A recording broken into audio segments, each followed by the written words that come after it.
Mantakan ai keur ngaji teh ulah ngopenan awewe. Loba jalma anu gagal nyantrina ku sababikangna, loba jalma anu gagal usahana ku sababikangna. Ternyata bisa disimpulkan bahwa perempuan adalah racun yang mematikan.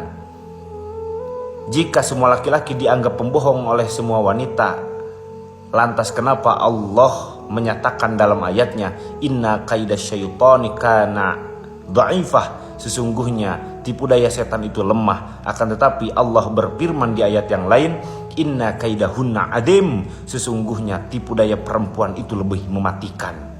Bahkan Nabi Muhammad terjun tangan, laulan nisa'u la'ubidallahu haqqa ibadatihi, andai saja di muka bumi ini tidak ada seorang perempuan, maka laki-laki akan murni menyembah Tuhan. Awas perempuan jangan sampai gagal paham, karena sebaliknya tidak akan ada laki-laki di muka bumi kalau tidak ada seorang perempuan. Tolong diamati lebih dalam. Wallahu a'lam bishawab.